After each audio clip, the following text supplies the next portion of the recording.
যে 5 আগস্ট বাংলাদেশ থেকে ঠিক 2 বছর পরে শেখ হাসিনা প্রকাশ্যে সাংবাদিকদেরকে অ্যাড্রেস করবেন। এটা শোনার পরে আমার প্রথমেই যেটা মনে পড়লো সেটা হচ্ছে, না আমি না এই কথা আমি বিশ্বাস করি না, এটা বলে অনেকেই হয়তো লাফিয়ে ঝাঁপিয়ে পড়ে যাবেন।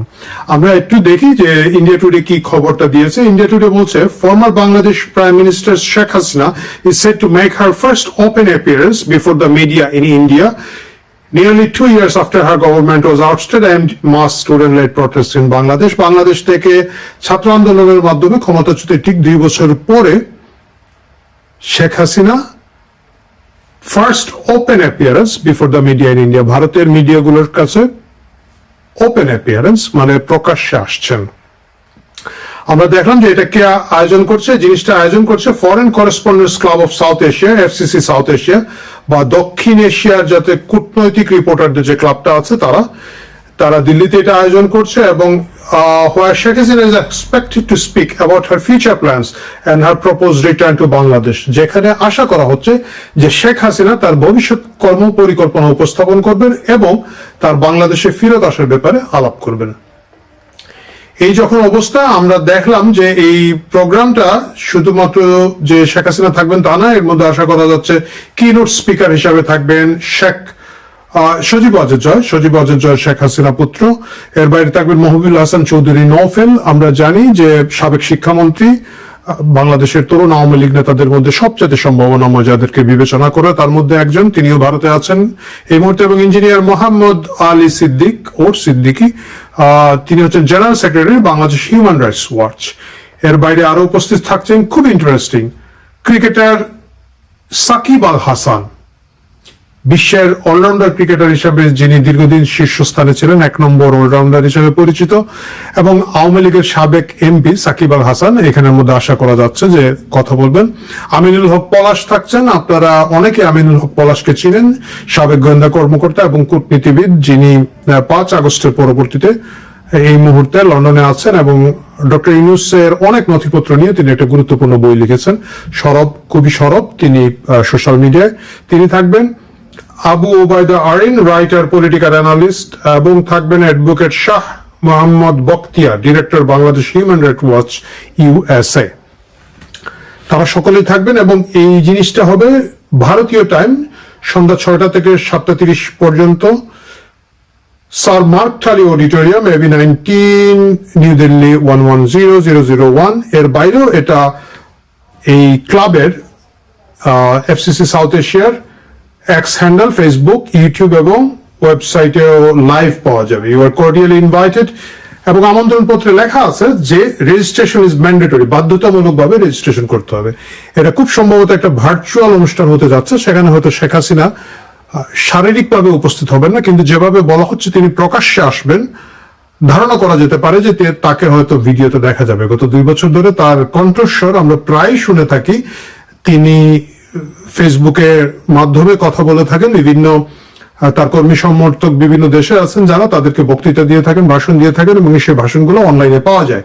এর বাইরে তার কণ্ঠস্বর যারা টেলিগ্রাম লীগের সদস্য, মানে টেলিগ্রামের ভিতরে আওয়ামী লীগের যে বিভিন্ন যোগাযোগ নেটওয়ার্ক আছে তাদের সাথে আছে।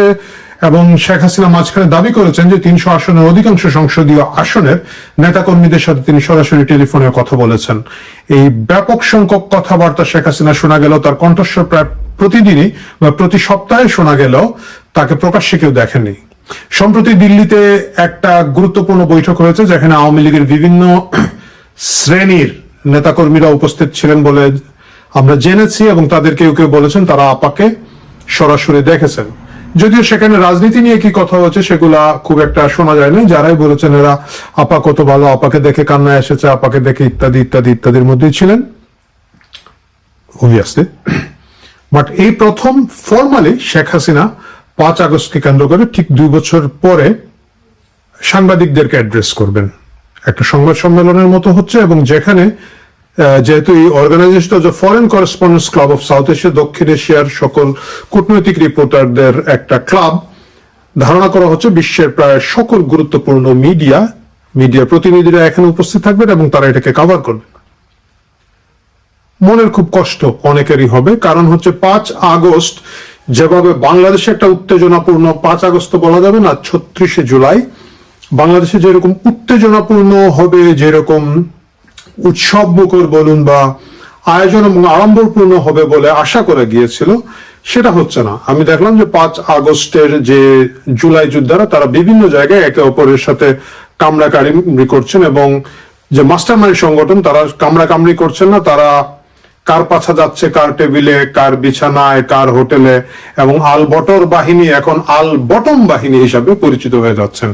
এর বাইরে ঢাকায় খুব সম্ভবত একটা কনসার্ট হচ্ছে। এর আগে 2 বছর আগে যেখানে অনেক অনেক শিল্পী মিলে 3 আগস্টের 3 তারিখে শেখ হাসিনা বিরোধী প্রতিরোধ কনসার্ট করেছিলেন, এবার 2-3টা সংগঠন সেখানের মধ্যে মাত্র আছে, 2-3টা ব্যান্ড সেখানে অংশ নিচ্ছে। খুব সম্ভবত আগের মতো ফান্ড টান্ড পাচ্ছে না, ফান্ডের অভাব আছে।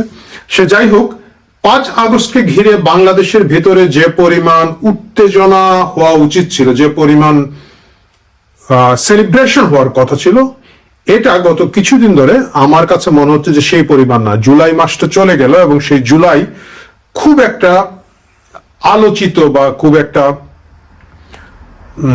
উদযাপনের ভিতর দিয়ে খুব একটা যে গেছে তা না। অনেকগুলো বিচ্ছিন্ন ভাবে আমরা দেখেছি ছোট ছোট আলোচনা সভা হয়েছে, এবং সেগুলাতে যেটা হয় খুব স্বাভাবিকভাবে চিৎকার চেঁচামেচি হয়েছে। আজকে আমি দেখলাম মাহদি আমিন, প্রধানমন্ত্রী তারেক রহমানের উপদেষ্টা, তিনি এক জায়গায় গিয়েছেন এবং তিনি প্রায় বক্তৃতা দিতে পারেন নাই, তাকে ব্যাপক হাউকাউ মাওয়ের মধ্য দিয়ে অনেক বিনয়ের সাথে কিছু কথা বলে পালিয়ে আসা বলা ঠিক না, মানে কথা বলে চলে আসতে হয়েছে এবং অনেকটা অপমানিত হয়েছে। এই যখন 5 আগস্টের অবস্থা, তখন পুরো ন্যারেটিভটা চেঞ্জ করে দেওয়ার জন্য শেখ হাসিনা যদি বক্তৃতা দেন ওই দিন, তাহলে দেখা যাবে 5 আগস্টের মূল ফোকাসটা, মূল কেন্দ্রবিন্দুতে শেখ হাসিনা চলে আসছেন। শেখ হাসিনার ভাষ্য অনেক বেশি স্প্রেড হবে, সেটা আন্তর্জাতিক মিডিয়া তো বটেই, বাংলাদেশের ভিতরে অনেক বেশি আলোচনা হবে। এবং ঠিক 2 বছরের মাথায় 5 আগস্ট 24-এর পরে 5 আগস্ট 26-এ এসে এই মিডিয়া নিয়ন্ত্রণ বলুন, ন্যারেটিভ নিয়ন্ত্রণের জায়গায় যদি শেখ হাসিনা চলে আসেন, আওয়ামী লীগ চলে আসে, সেটা যারা শেখ হাসিনা বিরোধী এবং যারা ভেবেছিলেন যে আওয়ামী লীগ আর উঠে দাঁড়াতে পারবে না, শেখ হাসিনা আর উঠে দাঁড়াতে পারবেন না, শেখ হাসিনার রাজনীতি শেষ, তাদের দিলে একটা বড় আঘাত হিসাবে থাকবে। আমরা এখনো জানি না শেখ হাসিনাকে ওই দিন প্রকাশ্যে দেখা যাবে কিনা। না দেখা, ভিডিও কনফারেন্সে দেখা যাওয়ার একটা বিরাট সম্ভাবনা আছে, যেটা ইন্ডিয়া টুডের খবর থেকে বোঝা যাচ্ছে। আর যদি দেখা নাও যায়, তিনি যদি অডিও মাধ্যমে বক্তৃতা দিয়ে থাকেন এবং সেটা পুরো সাংবাদিক সমাজের সামনে, বিশ্ব সাংবাদিক সমাজের সামনে দিয়ে থাকেন, আমি মনে করি যে আওয়ামী লীগ ন্যারেটিভ নির্মাণের ক্ষেত্রে এবং ন্যারেটিভ নিয়ন্ত্রণের ক্ষেত্রে এই প্রথম একটা গুছিয়ে অ্যাপ্রোচ নিচ্ছে। এটার ফল আওয়ামী লীগের পক্ষে যাবে। আওয়ামী লীগ তার বক্তৃতাটা 2 বছর পরে হয়তো দিতে পারবে। আসলে কি হবে সেটা শেখ হাসিনার ভাষণ শোনা না পর্যন্ত বোঝা যাচ্ছে না, এবং সেই ভাষণটা আমরা সন্ধ্যা 6টা থেকে 7:30 পর্যন্ত ভারতীয় টাইম, মানে বাংলাদেশি টাইম সন্ধ্যা 6:30 থেকে 8টা পর্যন্ত রাতে শুনতে পাবো। সেটা ফেসবুক, এক্স হ্যান্ডেল এবং ইউটিউব চ্যানেলে যেহেতু আসবে, আমরা সকলে সেটার দিকে নজর রাখবো। আমরা দেখতে চাই শেখ হাসিনা কি বলেন, কিভাবে তিনি 5 আগস্টকে তাদের ভাষ্য উপস্থাপন করেন এবং তার কি প্রতিক্রিয়া বাংলাদেশে হয়। বাংলাদেশের লোকজন যারা শেখ হাসিনা বিরোধী আছেন, বর্তমান সরকারে আছেন এবং সরকারের বিরোধী দল হিসাবে আছেন, তারা সকলে কি আরো বেশি ভীত সন্ত্রস্ত হয়ে পড়েন কিনা, উত্তেজিত হয়ে পড়েন কিনা, এবং সেই উত্তেজনার জের হিসাবে বাংলাদেশে আওয়ামী লীগ নেতা কর্মীদের উপর আরো বেশি মামলা, আরো বেশি হামলা হয় কিনা, না নাকি উল্টো আওয়ামী লীগের নেতা কর্মীরা আরো বেশি উৎসাহিত হয়ে, কারণ ইতিমধ্যেই আমরা দেখেছি স্বরাষ্ট্রমন্ত্রী বলেছেন যে আগস্ট মাসকে ঘিরে পুলিশকে সতর্ক করা হয়েছে, কারণ বিভিন্ন জায়গায় আওয়ামী লীগ অলরেডি মিছিল মিটিং করছে, যেটা সরকারকে বেশ একটু উদ্বিগ্ন করে রেখেছে। দেখা যাক তারা শেষ পর্যন্ত সেই উদ্বেগ তাদের আরো বেড়ে যায় কিনা, তারা আরো টেনশনে পড়েন কিনা। না, পুরো বিষয়টা বোঝার জন্য আমাদের 5 আগস্ট রাত পর্যন্ত, সন্ধ্যা পর্যন্ত অপেক্ষা করতে হবে, এবং তারপরে পরে সেটা নিয়ে আমরা হয়তো আরো বেশি কথা বলতে পারবো, বিশ্লেষণ করতে পারবো। প্রিয় দর্শক, ততক্ষণ পর্যন্ত অপেক্ষায় থাকুন।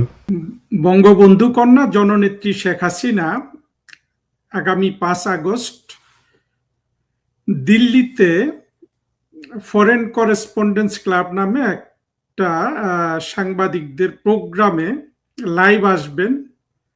এই খবর ভারতীয় গণমাধ্যম এবং বাংলাদেশি গণমাধ্যমে ছড়িয়ে গেছে। এবং যথেষ্ট ধরনের উদ্দীপনা সৃষ্টি করেছে শেখ হাসিনার সৈনিকদের মধ্যে। সাথে সাথে একই খবর কিন্তু এই যে 2024-এর জঙ্গি উত্থান যারা ঘটিয়েছিল তাদের বুকের কাঁপন কিন্তু বাড়িয়ে দিয়ে গেছে। শেখ হাসিনার এই লাইভ প্রোগ্রামটি করার একেবারে টাইমিংটা আমার অত্যন্ত পছন্দ হয়েছে যে 5 আগস্ট কিন্তু 2024-এর জঙ্গি উত্থানের দ্বিতীয় 2 বছর পুরা হয় এবং এই 2 বছরে কিন্তু সারা পৃথিবী জেনে গেছে যে শেখ হাসিনা কি এবং শেখ হাসিনাকে যারা এই বাংলাদেশে শেখ হাসিনার গভর্নমেন্টকে ক্ষমতা থেকে সরে যেতে বাধ্য করেছিল তারা কারা। এটার সবচেয়ে একটা বড় প্রতিফলন আমরা দেখতে পাই অতি সম্প্রতি মার্কিন যুক্তরাষ্ট্রের প্রেসিডেন্ট ডোনাল্ড ট্রাম্পের স্পেশাল এনভয় সার্জিও গরের বাংলাদেশ সফরের পর। সেই সফরে আপনারা সবাই দেখেছেন যে 2024 সালে যাদের সাথে মার্কিন যুক্তরাষ্ট্র কোয়ালিশন করেছিল শেখ হাসিনা সরকারের বিরুদ্ধে ষড়যন্ত্রমূলকভাবে অত্যন্ত অন্যায্যমূলকভাবে একটা জঙ্গি উত্থান ঘটিয়ে সেই জামাত এনসিপি কিন্তু সার্জিও গরের দেখা পাননি। উপরন্তু সার্জিও গরের সাথে বৈঠক করেছে কারা? বাংলাদেশে নিযুক্ত ভারতের হাই কমিশনার দীনেশ ত্রিবেদী এবং আওয়ামী লীগের নেতা সাবের হোসেন চৌধুরী এবং আরো যারা সংশ্লিষ্ট আছেন। বিএনপিও কিন্তু দল হিসাবে কিন্তু এই জায়গায় কোনো বৈঠক করতে পারেনি সার্জিও গরের সাথে। আর পররাষ্ট্রমন্ত্রী খলিল সাহেব একেবারে তার সাথে একটা মিটিং করে অত্যন্ত দিশেহারা ভাব, আমরা সেটা দেখেছি। তারপরে আমরা আরেকটা দেখলাম যে তারেক রহমানের সাহেবের সাথে একটা সংক্ষিপ্ত বৈঠক হলো। আর সবচেয়ে লম্বা বৈঠকটি হয়েছে এই সার্জিও গর সাহেবের সাথে, দীনেশ ত্রিবেদীর সাথে। এইখানেও কিন্তু আমরা ব্যাপক চাঞ্চল্য অস্থিরতা লক্ষ্য করেছি। আমরা দেখেছি যে আত্মঘাতী জঙ্গিগুলোর মধ্যে নাসির উদ্দিন পাটোয়ারি নামে যেটা আছে এটা আরো বেশি বেসামাল কথাবার্তা বলছে এবং আমি দুই একটা টক শোতে এমনকি ইউনুসের যে ডাস্টবিন ছিল ডাস্টবিনকেও দেখলাম অত্যন্ত অস্থিরভাবে সেই সন্ত্রাসীর মতো কথাবার্তা বলছে। অন্যদিকে মার্কিন যুক্তরাষ্ট্র যেই উদ্দেশ্যে এই জঙ্গিদের সাথে মিলিত হয়েছিল সেটা মার্কিন যুক্তরাষ্ট্র ইতিমধ্যে বুঝে গেছে যে আসলে পূরণ হওয়ার কোনো সুযোগ নেই। তারা ওই যে বাণিজ্য চুক্তি করে আমরা মার্কিনীদের থেকে $8 বিলিয়ন আমরা পণ্য রপ্তানি করতাম, তারা এটা $8 বিলিয়ন আমাদের কাছে রপ্তানি করবে, এইভাবে একটা সমান সমান ব্যবস্থা পেয়েছে। কিন্তু এটা আসলে একজন সুপার পাওয়ারের জন্য এটা সারা পৃথিবীর সামনে একটা ন্যাক্কারজনক, অত্যন্ত একতরফা একটা দরিদ্র বাংলাদেশের সাথে যদি তার সমান সমান বাণিজ্য করতে হয়, এটা তো আসলে মার্কিন যুক্তরাষ্ট্রের শোভা পায় না। ফলে মার্কিন যুক্তরাষ্ট্র এখানে কিন্তু নৈতিকভাবে পরাজিত হয়েছে। ঠিক এই প্রেক্ষাপটে এবং বঙ্গবন্ধু কন্যা শেখ হাসিনাকে গালি দেওয়ার জন্য যারা যারা প্রস্তুত ছিলেন তাদের সব গালি কিন্তু শেষ হয়ে গেছে। বাংলাদেশের সেই পাকিস্তানি সেকুলার, তারপরে জঙ্গি, স্বাধীনতা বিরোধী বিএনপি, এই 2 বছর শেখ হাসিনাকে যার যত গালি দেয়ার, সেই দিল্লি দাসী থেকে শুরু করে যা যা বলার, ওদের সব গালি কিন্তু ফুরিয়ে গেছে। আর অন্যদিকে দেখা গেছে যে বাংলাদেশের সাধারণ মানুষ শেখ হাসিনার জন্য প্রায় জীবন দিতে প্রস্তুত এবং শেখ হাসিনার জন্য তারা নীরবে অশ্রু ফেলছে। তারা জানে যে, তারা বুঝে গেছে যে বাংলাদেশে এই শেখ হাসিনা একমাত্র তাদের জন্য দরদ অনুভব করা একজন নেতা, যিনি তাদের জীবন মানের উন্নতি করেছিলেন, যিনি তাদের বাড়ি দিয়েছিলেন, যিনি তাদের একটা ভালো জীবন যাপনের ব্যবস্থা করে দিয়েছিলেন এবং অবশিষ্ট যারা সেই সুযোগ পায় নাই তাদেরকে তিনি টেনে আনছিলেন এবং তিনি অর্থনীতির উন্নতি করেছিলেন, যে অর্থনীতিটাকে ইউনুস ধ্বংস করে দিয়ে গেছে তারেক রহমান, যেটা কোনোভাবেই মেরামত করতে পারছে না।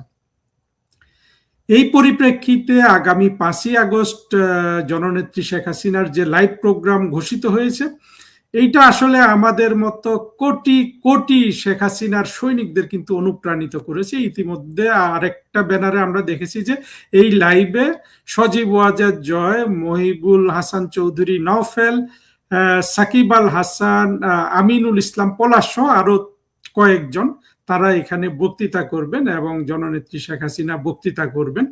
আমরা সবাই গভীর আগ্রহে অপেক্ষা করছি। আসলে আমাদের জন্য এটা অত্যন্ত একটা আবেগের মুহূর্ত হবে এবং সেখান থেকে আমরা কিন্তু অনুভব করতে পারি যে জননেত্রী শেখ হাসিনা যেদিন বাংলাদেশে পা ফেলবেন সেই দিন কি অবস্থা হবে। এরকম একটা ঘোষণাতে আজকে আমি যা দেখতে পাচ্ছি, এবং বাংলাদেশের একটা পত্রিকা bdnews24.com বোধহয়, সেইখানে এটা এই জিনিসটা তাদের ফেসবুকে আপলোড করার সাথে সাথে 1 ঘন্টার মধ্যে 10,000-এর বেশি রিয়াকশন পড়েছে, লক্ষ লক্ষ ভিউ হচ্ছে। অন্যদিকে জামাত, শিবির এবং এনসিপির যে যে জঙ্গিগুলো আছে তাদের কিন্তু এখন অত্যন্ত আপনার একেবারে ম্রিয়মান একটা দশা চলছে। এমনকি আপনারা দেখবেন যে 21-এর জঙ্গি উত্থানে যাদের ভিডিও হাজার হাজার ভিউ হতো, সেই কি বলে এই যে আমেরিকাতে চাকরি দেয়া একটা গোলাম মুর্তজা, কিংবা তৃতীয় মাত্রার জিল্লুরের আমি তৃতীয় মাত্রার কথা বলছি না, এদের প্রাইভেট ভিডিওগুলা আপনারা দেখবেন যে এগুলার কিন্তু এখন আর কোনো সেই রকম ভিউ নাই। হ্যাঁ, পিনাকি আর ইলিয়াসের ভিডিওতে এখনো ভিউ আছে, কিন্তু পিনাকি ইলিয়াস এরা তো এমন একটা পক্ষ নিয়ে নিছে, আসলে এত বড় অপরাধের সাথে ওরা যুক্ত হয়ে গেছে যে এগুলো আর কখনো জনসম্মুখে আসতে পারবে না। ওদেরকে এই পিনাকি ইলিয়াস অর্থাৎ বাংলাদেশের অর্ধেক মানুষের সাথে এমন অপরাধ করে ফেলছে যে ওরা কোনোদিন আর মানে এই আন্ডারগ্রাউন্ড লাইফ ছাড়া পাবলিক লাইফ কিন্তু আর লিভ করতে পারবে না। অর্থাৎ 24-এর জঙ্গি উত্থান সংক্রান্ত যত ব্যবসা বাণিজ্য হয়েছে, সেই ইউনুসের বাণিজ্য থেকে শুরু করে সনদ বাণিজ্য, হ্যাঁ, জুলাই সনদ বাণিজ্য, জুলাই যোদ্ধা বাণিজ্য, জুলাই আহত বাণিজ্য, সকল বাণিজ্য কিন্তু শেষ 2 বছরের মধ্যে। আর সকল বাণিজ্য শেষ হওয়ার পর এখন জননেত্রী শেখ হাসিনা লাইভে আসছেন, জননেত্রী শেখ হাসিনা বাংলাদেশে আসবেন।